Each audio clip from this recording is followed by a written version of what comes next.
Hey, buenos dias, ¿qué pasó? ¿Qué onda, amigos? Welcome back, John's Moto Garage. All right, today we're going to continue with the Kawasaki Voyager story. So up to this point, we've gone over the drama when I first went out to look at the motorcycle, what was wrong with it, and what we did to resolve it. We went over me purchasing the bike, negotiation, and how much I ended up paying for it. That's in parts 1 and 2, link below if you haven't already watched those. You'll want to check those out first if you haven't, otherwise what we go over today may not make a whole lot of sense.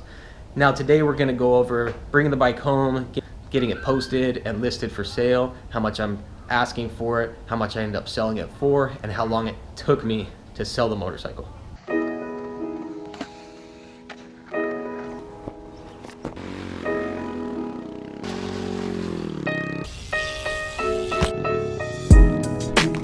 Yikes. All right, let's jump into it. So I rode the bike home. I'll do a ride review video at some point in the future. Beautiful bike, yeah. Big, V-twin, comfortable on the freeway. Rode the bike home all the way from the west side. Nice hour ride right off the bat. Put some miles on it, and this thing was running cherry. I get home, and before I even got home, actually, I went and took some pictures of the motorcycle. Actually, you know what I'm gonna do real quick?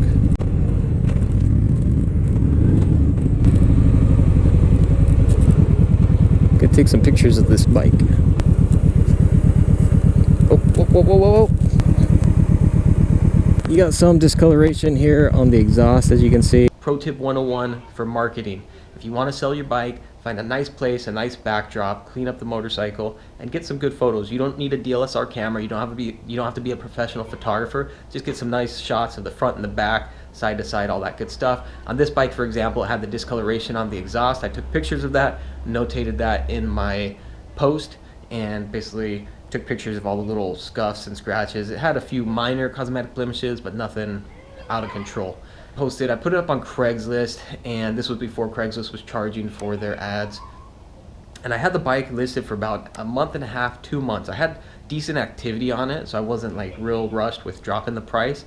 One thing you got to understand with a bike like this, being a much larger motorcycle, 1700cc, big touring bike, you've got a real narrow market that you're working with, because you're basically eliminating all new riders. Nobody's going to be looking at that for the most part, and you're looking at people specifically looking to do touring, two-up riding, or who are just looking for a nice big V-twin. So it is a niche market for sure. Nice thing with this bike, and the reason I wasn't real anxious to drop the price, I think I was asking $5,800 for it or thereabouts.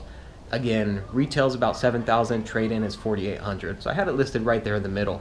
Nice thing with this motorcycle, there aren't a lot of them out there. So if somebody wants this bike, there aren't lots to choose from.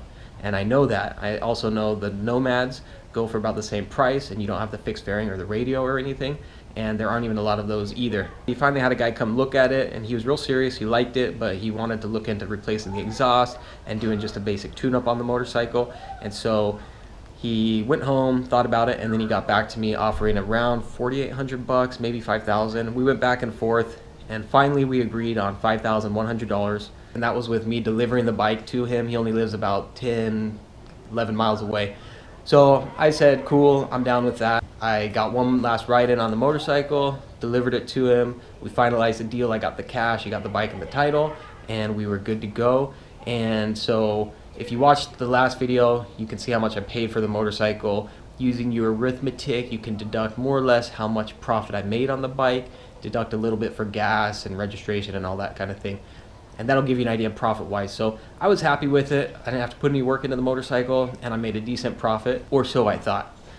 So I'm gonna leave it at that for today. Stay tuned for tomorrow or the next day. I'll drop the final video of this mini-series going over the aftermath, the drama that ensued post-sale.